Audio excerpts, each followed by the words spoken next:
बुटं काढल्यानंतर मंदिरात गेलेला माणूस बाहेर आला, पण ना तिथं त्याचे बुटं होते ना तो भिकारी.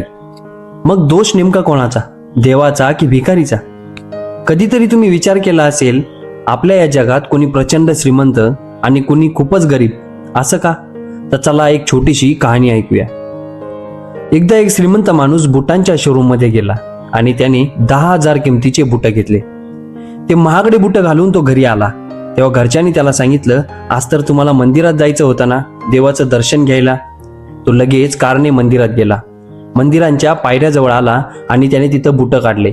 तेवढ्यात त्याच्या मनात एक विचार आला, अरे ही बुटं तर खूप महागडे आहेत, असेच ठेवून गेलो तर कोणी घेऊन गेलं तर? तेव्हा त्याला तिथं दिसलेला एक भिकारी दिसला. तो त्या भिकाऱ्याला म्हणाला, भाऊ, हे माझे बुटं इथं ठेवतोय, कृपया यांची काळजी घ्या. भिकारी म्हणाला, हो साहेब, नक्की. तो माणूस मंदिरात गेला, देवाची पूजा केली. तेव्हा त्याच्या मनात एक छोटासा विचार आला की देवा, तू अशी दुनिया का बनवलीस? एका बाजूला मी इतका श्रीमंत आणि दुसऱ्या बाजूला तो भिकारी, ज्याच्याकडे खाण्यासाठीही पैसे नसतील. मग तो मनाशी ठरवतो, बाहेर जाताना मी त्याला 500 रुपये देईल, त्याची थोडी मदत तरी होईल. तो थोडा वेळ मंदिरात थांबतो आणि मग बाहेर येतो. पण बाहेर पाहतो तर काय, ना तिथं तो भिकारी असतो ना त्याचे बुटं. तो घाबरतो आणि मनात म्हणतो, माझी तर चांगली फसवणूक झाली. रात्रभर त्याच्या मनात तोच विचार चालू, मी चांगलं करायचं ठरवलं होतं, मग माझ्यासोबतच असं का झालं? दुसऱ्या दिवशी तो बाजारात जातो. तेव्हा रस्त्याच्या कडाला एक माणूस बुटं विकताना त्याला दिसतो आणि आश्चर्य म्हणजे तेच बुटं त्याचेच असतात. तो लगेच विचारतो, ही बुटं तुम्हाला कुठं मिळाले?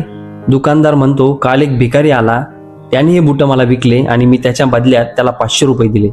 हे ऐकून तो माणूस हसतो. तो पुन्हा मंदिरात जातो आणि देवासमोर हात जोडून म्हणतो, देवा, तुझी किती अद्भुत लीला आहे.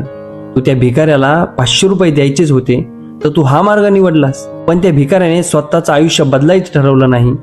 त्याची कर्मच तशी आहेत. भक्तांनो, ही एक छोटीशी गोष्ट आपल्याला एक मोठा धडा शिकवते. आयुष्यात जे काही घडतं त्यामागं कर्माचाच नियम असतो. भिकारीचं कर्म असं होतं म्हणूनच तो भिकारी आहे. भक्तांनो, स्वामी नेहमी म्हणतात, आत्ता तुमच्याकडे जे काय आहे ते तुमच्या कर्माचंच फळ आहे. म्हणून आयुष्यात चांगले कर्म करा.